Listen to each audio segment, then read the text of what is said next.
The world has changed at an incredible pace over the last decades. The main catalyst for progress in this era of knowledge economy is people. The higher the rate of change, the more critical it is to foster synergies while transforming the processes in every sphere of society, particularly in education, where existing systems are showing their vulnerability. Teaching methods are severely outdated. Values that used to hold for generations have proved fragile in the face of global crises. Humanity needs new guideposts, new communication formats, and new models and principles in education to build a safer, fairer world for future generations. Education X goes beyond the physical classroom, linking experts from different parts of the world into educational hubs. It is customizable, allowing any student, regardless of their region, income level, or other factors, to access the knowledge and educational resources they need for their development. Education X is a community of enthusiastic education professionals. This is where we share our expertise and analysis, finding inspiration for future accomplishments. Today, meeting in a sanctuary of knowledge, we are transforming education as we speak, for the sake of human progress and in service to a better future.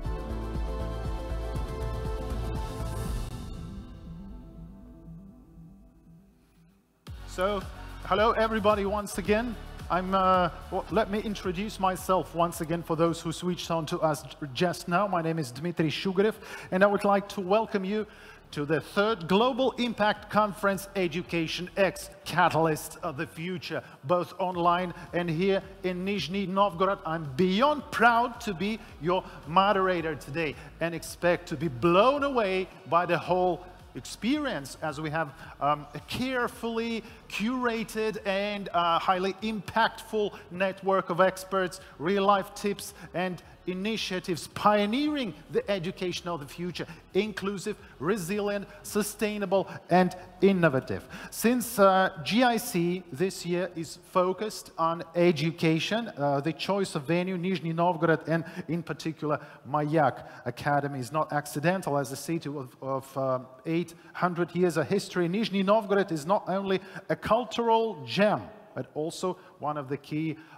industrial and technological centers of Russia, with more than 300 industrial enterprises, over 50 higher education institutions, and 20 scientific centers in the city. Mayak Academy, that has been recently opened after reconstruction not long ago, is one of the most stunning historical buildings, and will empower engineers, entrepreneurs, IT specialists, and scientists. I have the whole list of the guys, the nuclear and other strategic industries. So GIC has always been a space for those who advance sustainable development, but today we are taking the conversation to a whole new level. GIC 2022 will feature experts from 20 very different countries who will engage in honest and inspirational talks about the trends, the challenges, the opportunities of education in the years to come, and discuss how we together can create a future that works for all of humanity in a turbulent and interdependent world, where even minor events might define the course of history. Humanity's one and only guiding light is education that communicates the values we need to overcome instability. Well, as you know, as the late Kofi Annan, former Secretary General of the United Nations, once said, if you want to go fast, go alone. If you want to go far, go together. So together, let's begin and ignite a brighter future today by laying the foundation for redesigning educational systems and paving the way to the true learning economy. Now we're ready to begin GIC 2022, and let me introduce Mr. Alexey Likhachev, Director General of Rosatom, with a welcoming speech.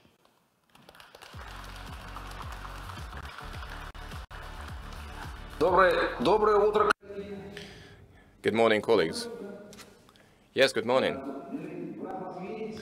I'm very happy to see you and hear you, and I do hope that you can see and hear me well, that we have both the signal and interpretation. And I do welcome the participants of the conference, the thousands of people who are joining us remotely, and of course those who have gathered in the conference hall in Nizhny Novgorod.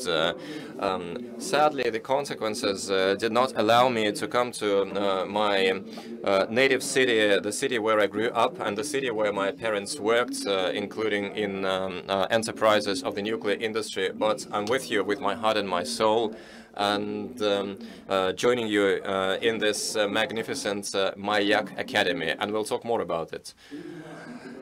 Talking about our event, this is the third such conference, and every time we take one step further, we go to the next story, to the next floor, so to say, in terms of the topics we discuss and the solutions that we make. This conference is about education in our challenging times. On the one hand, educational programs must be sustainable.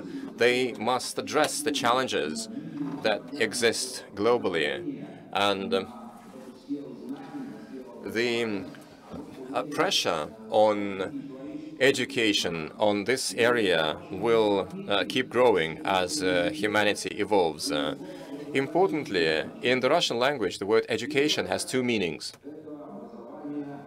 First is education as obtaining knowledge and obtaining the confirmation, the certificates, the diplomas. There is the primary education, there is the higher education, there are various degrees and academicians, but the other meaning of the word that is used in Russian for education is the formation, the creation of something new.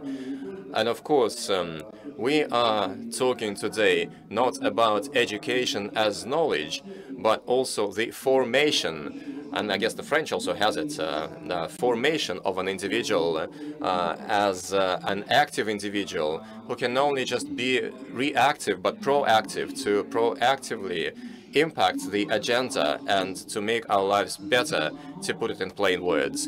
And it's important, how do you bring this together? The education as obtaining knowledge, as furthering human thought,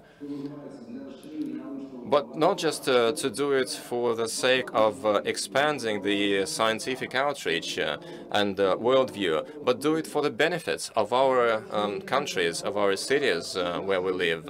Yesterday, we had quite an insightful conversation with our Impact Team Youth Council, and it brings together young people from 11 countries that are in love with the energy business, but also pursue an important objective to make their lives better, to make their countries better, to help their nations live a better and safer life. And we had quite a long discussion last night, and I know that some of our colleagues have spent their night on the train and are joining us here today. And we energized from them, not with the energy of youth, but also with new and original, non-trivial ideas which help us fine-tune our corporate policy, not just based on the basic knowledge and technology challenges, but also to fine-tune it to the intellectual and moral challenges that the young people see today, that they believe to be of utmost importance today. And of course, we would like to say the word of appreciation, not just for participants of the conference, but also to the government of the city of Nizhny Novgorod, the Global Compact organization, the Forbes, our traditional partner, the Higher School of Economics, all of those who make not just a formal contribution, but also bring part of their souls and their hearts and their energy into this effort of ours. Without the synergy of these partners, we wouldn't have been able to have a serious conversation. And I also want to mention another important aspect of this conference. In Russia, we say that a place determines the event, and the fact that we are here in this Mayak Academy, named after academician Sakharov, has an important meaning. Academician Sakharov is an important name in the history of our country, in the history of science, as an important scholar in the nuclear industry, including in the development of thermonuclear weapons, but also as an active citizen who, until the very last minutes of his life, came forward with various ideas and solutions. And importantly, in his last years, academician Sakharov chaired the Council for redrafting the constitution of our country, and most of his ideas made its way to that constitution.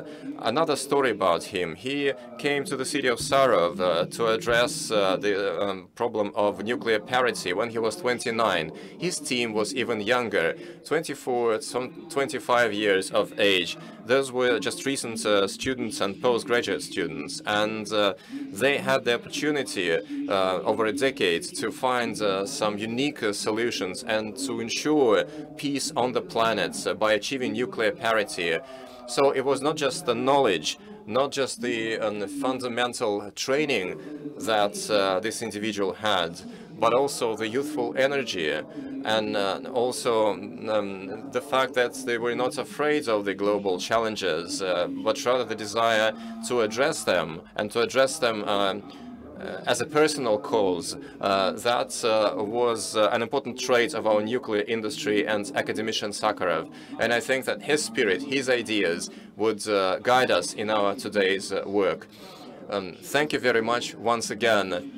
Honestly, I regret it very much that I can't be present here in person, but I have negotiations to attend to in Samarkand between the heads of our nations, and I have to be there. I will have to present proposals on the developments of the nuclear industry, but I promise you that I will report during my interactions about this important international conference that we are having today at Mayak Academy.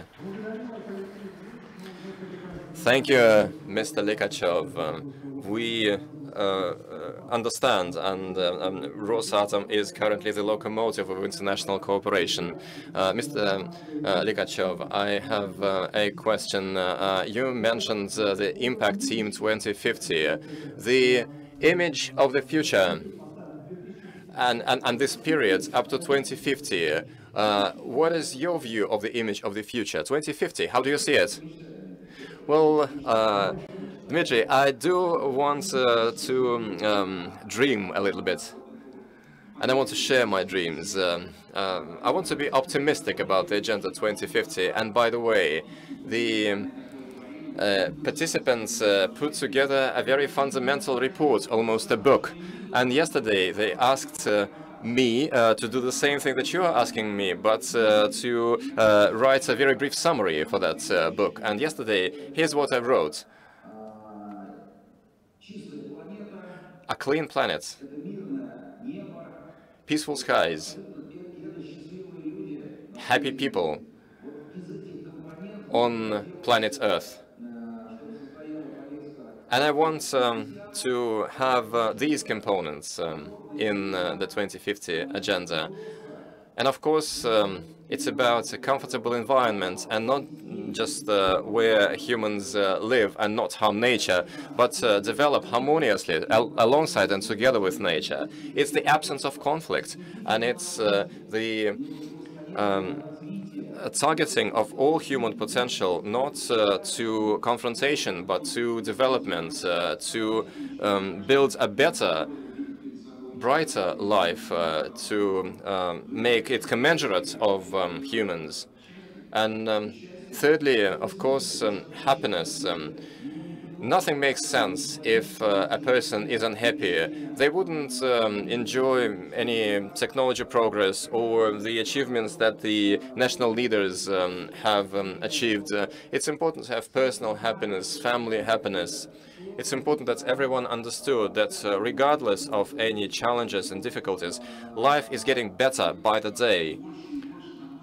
And people find more and more opportunities to realize their potential. So it's about bringing good to the people, about being useful.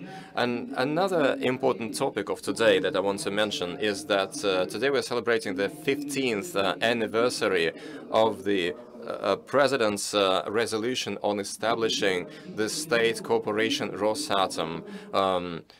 So it was on the same day, almost at this very minute, that the President wrote a decree instituting this corporation, giving an impetus to a number of events that have brought us to today, where Rosatom is a global leader of the nuclear agenda, but also the technology special force, if you will, of our country, addressing the technological sovereignty in many aspects, from the Northern Sea route to quantum technology and photon technology. All of that was made possible because of that decision that was made 15 years ago to establish, on the basis of a nuclear industry, a new multi-industry organization. It's not too far away from 2050 now. There are only so many 15-year stints, if you will. And we have discussed this with the guys yesterday. It's less than 2 15-year periods, so 2050 is not too far away. And we, all of us, will have to do a lot. We would have to work a lot to achieve the similarly fundamental results by 2050 that we haven't been able to achieve in this 15-year period. Mr. Likhachev, thank you very much for joining us, and thank you very much for this these inspiring remarks. I will now switch into English for our international guests. And for taking the time to greet us here today. It's always a very short time between decision-making and between trend setting. So we are now, I think, witnessing this very process.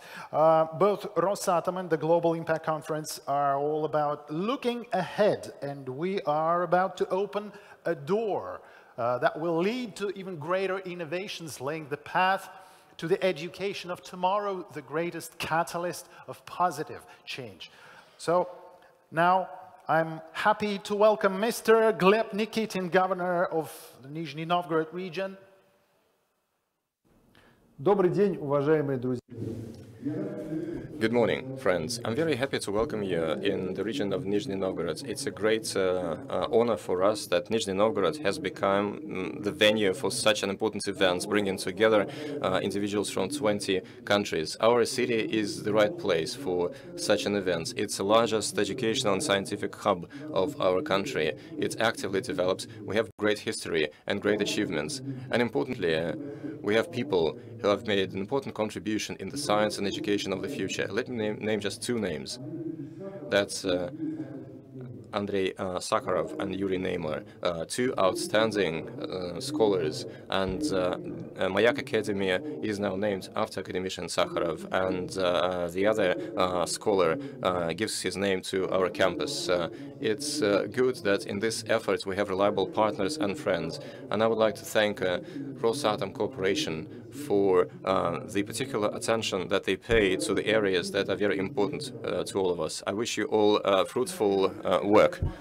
Mr. Governor, let's give a little bit of applause, yes, to the head of the region that welcomes us here in Nizhny Novgorod, a truly beautiful city with history and an atmosphere that couldn't be more relevant to the topic we're exploring today, a city that is truly becoming a concentration of thoughtful ESG talks today. Let me give the floor to Mr. Rachid Alouach, Human Rights Officer, Joint program of the Russian Federation and the Office of the United Nations High Commissioner for Human Rights. Please welcome, ladies and gentlemen.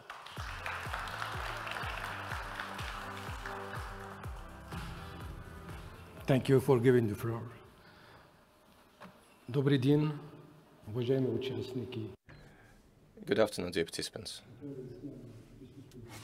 Joining us both here in this hall and also those who are joining us online.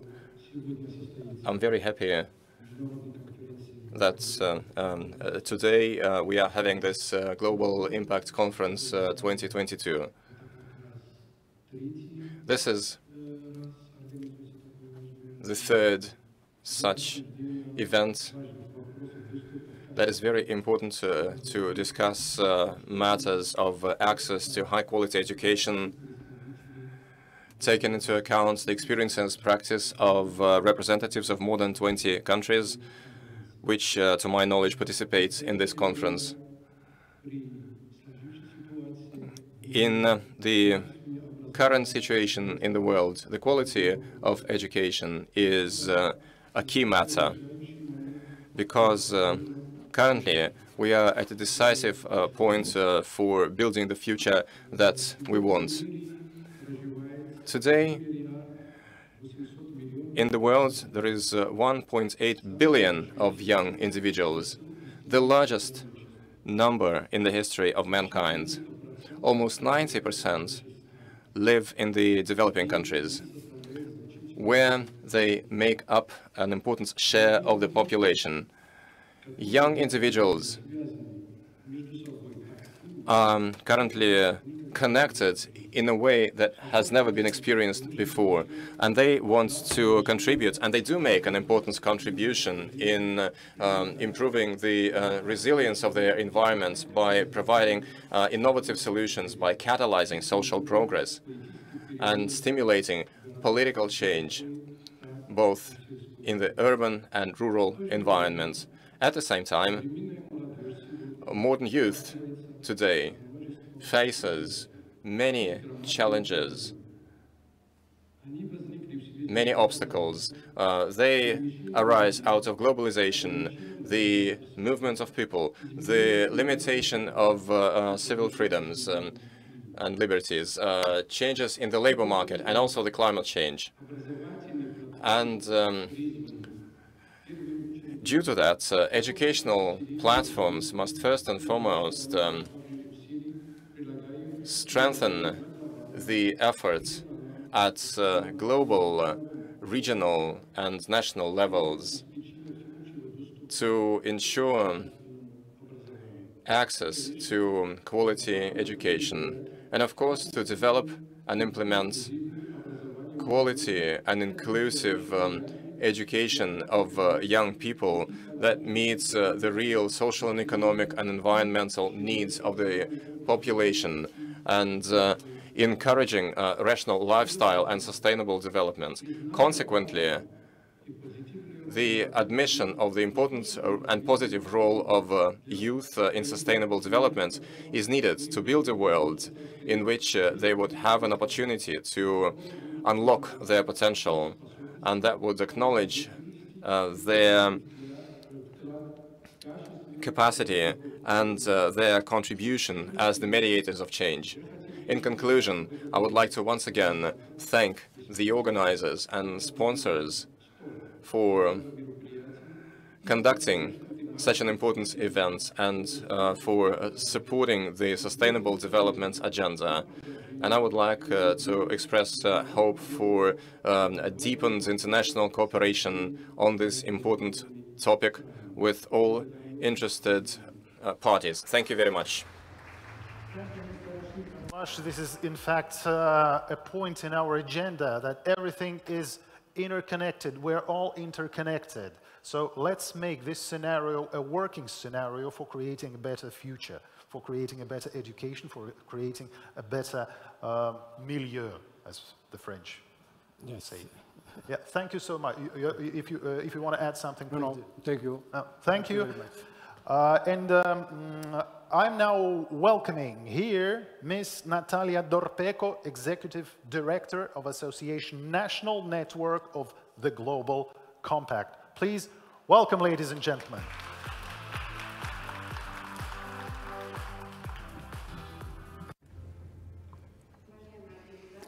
Distinguished organizers, the participants of the international conference. The Global Compact is a national network of Russia. It's a partner of this conference, and it is our great joy and pleasure to participate in this conference because we see the huge potential we all have in terms of contributing to the development and in particular to develop the national and international education. The international conference as a catalyst of the education in the future is consonant with Transformation Education Summit of the United Nations that took place in September this year. 130 states made a commitment to transform their national or public educational systems. At the summit, the United Nations held 115 national consultations, which identified the greatest vulnerabilities and yet at the same time the most promising areas for transformation in education. Also, UNICEF carried out an unprecedented global survey involving over 1 million stakeholders.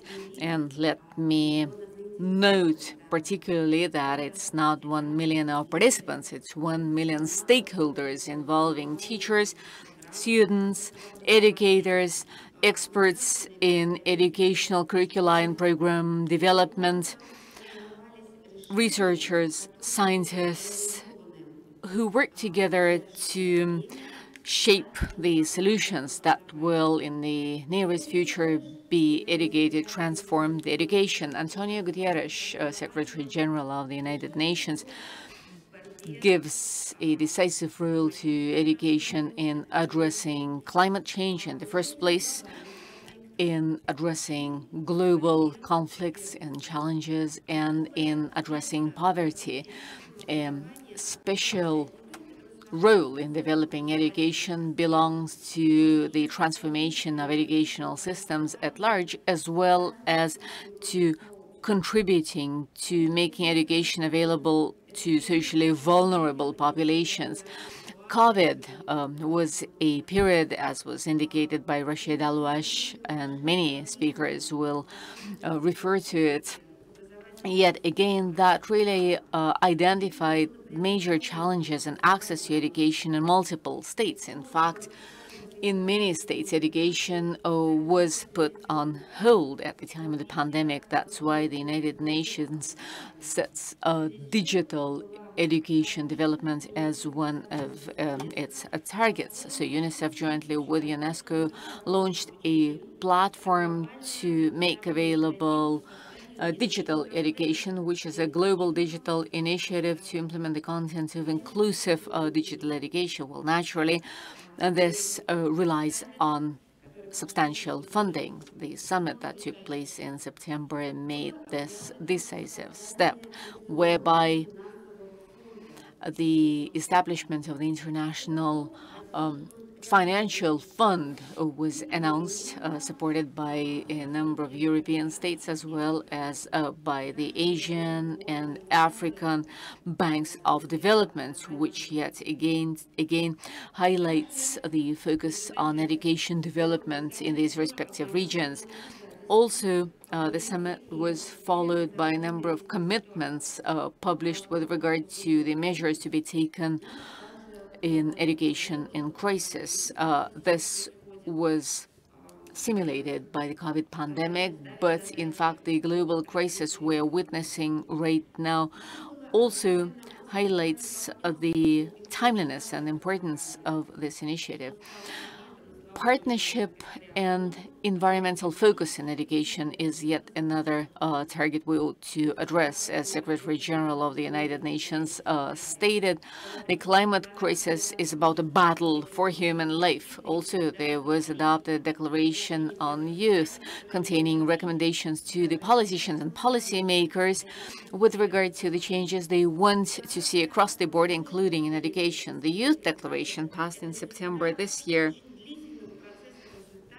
concludes a lengthy process of consultations involving over 500,000 of young people. The declaration states that in order to change and improve the current condition of the world in the first place, we ought to transform education. The declaration requires that the decisions be taken at the state level on transforming education, and that the youth be involved not only as the end beneficiaries or as students, but also as full-fledged participants to develop the new educational tools and resources. We're now beginning to work on preparing the Summit of the Future that's going to take place in 2024 as part of the United Nations General Assembly. We're planning to run it in September, like the previous one. And oversight of the preparation for this summit is going to be with the steering high-level committee focusing on sustainable development goal number 4. That's SDG on education. The committee is tracking the progress towards this goal. It's setting the respective objectives. And in fact, our today's conference has a huge potential and ability to contribute to the transformation of the national and global educational agendas. And in fact, I'm hopeful, or in effect, I'm confident that the delegates of our conference will be able to cooperate with the high-level steering committee on SDG and education, and will take part in this summit in 2024. I wish you every success.